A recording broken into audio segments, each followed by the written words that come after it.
आप सबको गुरु दीक्षा में स्वागत करती हूँ।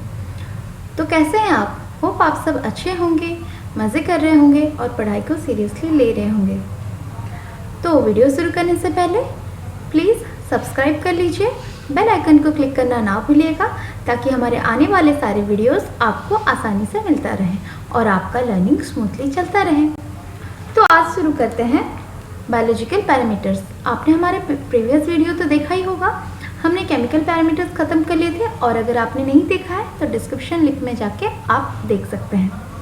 ठीक है, तो आज हम बायोलॉजिकल पैरामीटर्स में डिस्कस करेंगे सप्लाई वाटर में हम कौन सा बायोलॉजिकल पैरामीटर यूज़ करते हैं। तो मेनली हमारा जब बायोलॉजिकल पैरामीटर्स बोला जाता है तो वो कुछ बायोलॉजिकल चीज़ ही होगा। ठीक है, तो पेड़ पौधा पत्ते ये सब चीज़ें भी बायोलॉजिकल ही होता है। यहाँ पे हम माइक्रोब्स कंसिडर करेंगे। तो माइक्रोब्स हमारा टू टाइप्स के होते हैं, पैथोजेंस एंड नॉन पैथोजेंस। जो पैथोजेंस होते हैं वो बहुत ही हार्मफुल टू हेल्थ होते हैं, ठीक है, लेकिन नॉन पैथोजेंस हार्मफुल नहीं होते हैं। ठीक है, पैथोजेंस जो होते हैं वो इतना स्मॉल होते हैं कि अपने नेकेड आई से भी हम नहीं देख सकते, इसीलिए इसको किसी और के साथ हम कंपेयर करके ये जो माइक्रोब्स है उसका मेजरमेंट करते हैं।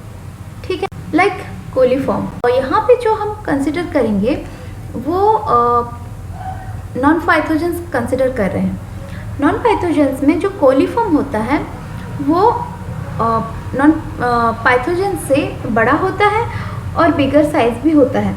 ठीक है, तो यहाँ पर अगर कोई भी आपको पूछ रहा है कि आप कोलीफॉर्म क्यों यूज़ कर रहे हैं तो आप बोल सकते हैं ये बिगर साइज़ का होता है, बिगर साइज़ का है।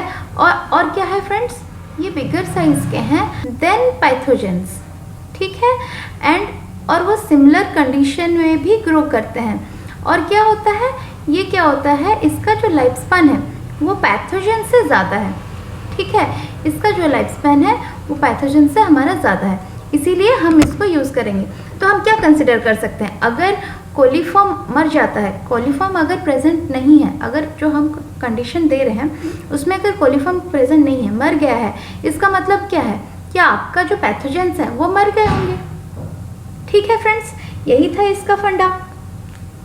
तो आप बोल सकते हैं बिगर इन साइज रहता है कोलीफॉर्म, सिमिलर कंडीशन में ग्रो करता है, रिक्वायर्ड फॉर पैथोजेंस, और क्या coliform live longer than pathogens. ठीक है, तो इसका जो मेजरिंग टेक्निक्स है वो क्या क्या है, एक्चुअली 3 मेजरिंग टेक्निक्स है।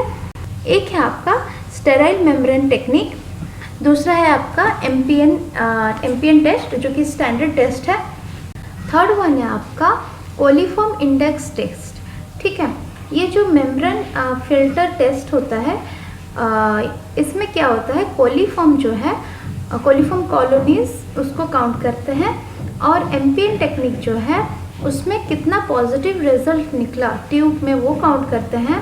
और वो जो कोलीफॉर्म इंडेक्स टेस्ट है ये क्या होता है, reciprocal of smallest quantity of sample given positive D coli test.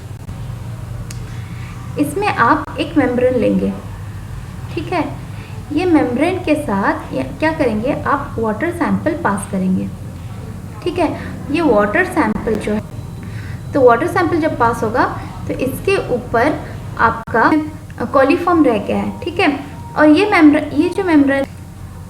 Membrane जो है आपका स्टेरिलाइज मेम्ब्रेन होगा। ठीक है फ्रेंड्स, ये स्टेरिलाइज हो गया। ये जो मेम्ब्रेन है इसको आपको लेना है और इसको क्या करना है, एक कंटेनर में इसको लेके एक कंटेनर में आप डालिएगा। यहाँ पे कुछ न्यूट्रिएंट्स देंगे। न्यूट्रिएंट्स क्यों, ये जो न्यूट्रिएंट्स देंगे आप, ये जो ई कोली है वो खाएंगे। ठीक है, इसके अंदर, और ये जो न्यूट्रिएंट देंगे इसके अंदर आपने डाल दिया मेम्ब्रेन। ठीक है, ये मेम्ब्रेन डल गया और ये जो आप न्यूट्रिएंट देंगे इसका नाम है आपका, हाँ फ्रेंड्स, तो ये जो कंटेनर है इसके अंदर आप जो न्यूट्रिएंट डालेंगे वो होगा आपका एम एंडो मीडियम। ठीक है, एम एंडो मीडियम जो होगा इसके अंदर आपका न्यूट्रिएंट होगा और ये होगा आपका ये जो मेम्ब्रेन है स्टेरलाइज मेम्ब्रेन आप इसमें डालेंगे और इसको फिर आप बंद कर देंगे। ठीक है, आपने बंद कर दिया। बंद करने के बाद इसको क्या करेंगे, आप इंक्यूबेट करेंगे। इंक्यूबेट कब तक करेंगे, आपको इंक्यूबेट करना है 20 आवर तक विथ 20 डिग्री सेल्सियस। आप 20 डिग्री सेल्सियस में आप इसको इंक्यूबेट कर दीजिएगा। इंक्यूबेट के बाद आपको क्या करना है, इसके जो इकोली कॉलोनीज बने होंगे उसको काउंट करना, क्योंकि इतना छोटा छोटा माइक्रोब्स होगा फ्रेंड्स कि हम लोग उसको काउंट नहीं कर सकते।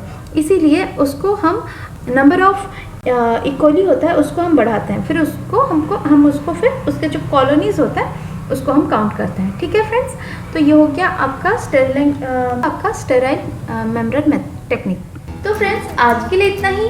होप आप सबको मैंने जो पढ़ाया है आपको आसानी से समझ में आ रहे हैं। अगर आपको कोई भी डाउट हो रहा है प्लीज़ आप कमेंट सेक्शन में जाके कमेंट कर सकते हैं और प्लीज़ लाइक कर लीजिए एंड बेल आइकन को क्लिक करना ना भूलिएगा ताकि हमारे आने वाले सारे अपडेट्स आपको मिलते रहें।